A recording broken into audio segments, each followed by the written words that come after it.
Divine youth India channel में आपका स्वागत है। आइए सुनते हैं अद्भुत, आश्चर्यजनक किंतु सत्य घटना। श्री नरेंद्र राय नागपुर बक्सर बिहार से अपना अनुभव बताते हुए कहते हैं कि बात 10 जून 1990 की रात के 2 बजे थे। पत्नी ने बताया कि बच्चे की हालत बहुत खराब है। शाम से अब तक उसकी टट्टी बंद नहीं हो रही है, आंखें बंद और शरीर सुस्त पड़ा है। यदि जल्दी उपचार नहीं किया गया तो अनर्थ हो जाएगा। मेरी 4 लड़कियों के बाद एक ही लड़का था।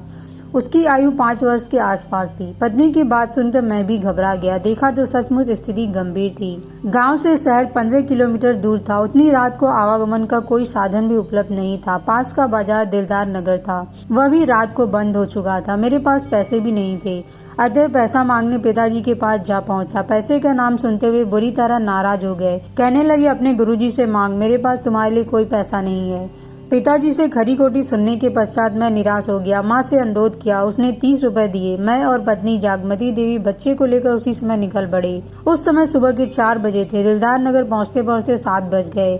हम लोग सीधे डॉक्टर बालेश्वर राय के पास पहुँचे। जांच के बाद डॉक्टर ने बताया कि इसका बचना मुश्किल है, आप लोग इसे पटना या बनारस ले जाइए, वहीं कुछ हो सकता है। पैसे पास में थे नहीं, इसलिए पत्नी को मायके भेजा ताकि वहां से कुछ आर्थिक सहायता मिल सके। दूसरे दिन पत्नी पैसे लेकर आ गई और उसी दिन हम लोग बनारस के लिए रवाना हो गए। वहां चिकित्सकों ने जांच के बाद कहा कि इस बीमारी का कोई इलाज नहीं है, कोई दवा भी नहीं है। इसके शरीर की सभी नसें सिकुड़ रही हैं, अस्तु इसे वापस घर ले जाए। पत्नी यह सुनकर रोने लगी। हमारी आंखों में भी आंसू आ गए। हम लोग दुखद मना स्थिति में लड़के को ट्रेन द्वारा बनारस लेकर बक्सर पहुंचे। वहां से रिक्शे में बैठकर घर की ओर जा रहे थे, तभी किसी ने आवाज लगाई, रुकिए रुकिए। पलट कर देखा, हमारे पुराने मित्र थे। हमारे पुराने मित्र श्री राजेंद्र ठाकुर दिखाई पड़े, जो तेज कदमों से हमारी ओर चल आ रहे थे। उन्होंने कहा कि मुझे सब कुछ विदित हो चुका है, आप अभी घर मत जाइए। आप लोग सिविल लाइन स्थित डॉक्टर गोविंद सिंह की क्लिनिक पहुंचे। मैं पीछे साइकिल से आ रहा हूं। हम लोग क्लिनिक पहुंचे। वहां सन्नाटा छाया हुआ था, दरवाजा बंद था। खटखटाए तो एक सज्जन निकले। निकलते ही हम लोगों को देख झल्ला पड़े। कहा, आप लोग का दिमाग खराब है? हमारे पिताजी की तबीयत खुद ठीक नहीं है, उठने बैठने में दिक्कत हो रही है, और आप लोग हैं कि रोगी लेकर चले आते हैं। मैंने कहा, लज्जित हूँ, क्षमा कीजिएगा, मुझे ज्ञात नहीं था कि वे बीमार हैं। अभी अपनी ओर से सफाई दे ही रहा था कि एक वयोवृद्ध भीतर से आकर दरवाजा पकड़कर खड़ा हो गया। यहाँ चमत्कार हुआ। पल भर में वह वृद्ध परम पूज्य गुरुदेव में परिवर्तित हो गया। उसका अक्स उसमें दिखने लगा। मैं तो हतप्रभ रह गया। तुरंत पंच प्रतिष्ठित मुद्रा में जाकर प्रणाम किया और आश्चर्य मिश्रित स्वर में पूछा, गुरुदेव आप यहाँ? आपने तो 2 जून को शरीर त्याग दिया था। उधर डॉक्टर गोविंद सिंह अवाक खड़े थे और मेरी प्रतिक्रिया देखकर सन्न थे। मेरे मुख से और कुछ न निकलते देख वे पूछ ही बैठे, भैया आप क्या बोल रहे हो? मुझे तो कुछ भी समझ नहीं आ रहा है। मैं आपका गुरुजी नहीं, डॉक्टर गोविंद सिंह हूँ। बच्चे को क्या परेशानी है, इधर लेकर आओ, मुझे चलने में दिक्कत होती है। पत्नी डॉक्टर के पास बच्चे को लेकर आई। दोनों आंखें खोलकर कुछ देर तक डॉक्टर देखते रहे। फिर उसका मुंह खोला और जीभ पकड़कर बाहर की ओर खींचे। थोड़ी देर तक उसे देखते रहे।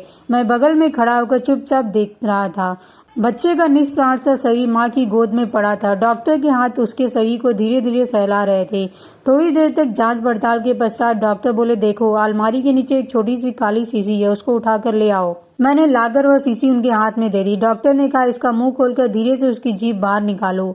मैंने वैसा ही किया। डॉक्टर ने शीशी से दवाई की कुछ बूंदें उसकी जीभ पर डाली और मुंह बंद कर दिया। इसके बाद डॉक्टर गोविंद ने मेरी ओर उन्मुख होकर कहा, देखो अभी मैं कुछ नहीं कह सकता, कल प्रातः आ जाओ, मैं स्पष्ट रिपोर्ट बता दूंगा। दूसरे दिन उसने बच्चे की आंख खोलकर देखी और हंसकर बोले, अब निश्चिंत हूँ, 2-3 माह लगेंगे, लड़का पूर्ण स्वस्थ हो जाएगा। महीने में 1 दिन आना, मैं दवा पिला दूंगा। उपचार का असर होना प्रारंभ हो गया। बच्चा धीरे धीरे स्वस्थ होने लगा। इसी मध्य जुलाई में शांति कुंज से माताजी का पत्र पहुंचा कि श्रद्धांजलि समारोह की तैयारी हेतु आप लोग यथाशीघ्र शांति कुंज पहुंचे। पत्नी को भली भांति समझाकर और यह बताकर कि बच्चे के इलाज में लापरवाही नहीं बरतना, मैं 3 महीने के समयदान में शांति कुंज चला गया। इधर बालक धीरे धीरे ठीक हो रहा था और 3 माह में लगभग पूर्ण स्वस्थ हो गया। पत्नी उसे लेकर श्रद्धांजलि समारोह में आई। यही उसका मुंडन संस्कार हुआ। जब वह आशीर्वाद हेतु माताजी के पास पहुंची तो उनने बेटे के स्वास्थ्य के बारे में पूछा और कहा कि यह तुम्हारा बेटा नहीं, मेरा बेटा है। यह कह उसे अपनी गोद में ले लिया एवं बताया कि जब उसकी अंतिम स्थिति आ गई तो आचार्य जी को जाकर देखना पड़ा। डॉक्टर गोविंद के घर तुम लोगों ने उन्हीं को देखा था। वह कोई भ्रम या आंखों का धोखा नहीं था, वे सचमुच वहां पहुंचे थे।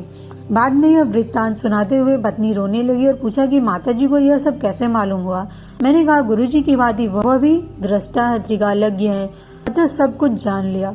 पुस्तक अद्भुत आश्चर्यजनक किंतु सत्य घटना भाग 2 पृष्ठ 128 से 130 तक। इसमें जो घटना बताई गई वो 10 जून 1990 की है, जबकि गुरुदेव ने शरीर 2 जून 1990 को छोड़ दिया था। उसके बाद भी गुरुदेव स्थूल रूप में पहुंचे बच्चे की जान बचाने के लिए।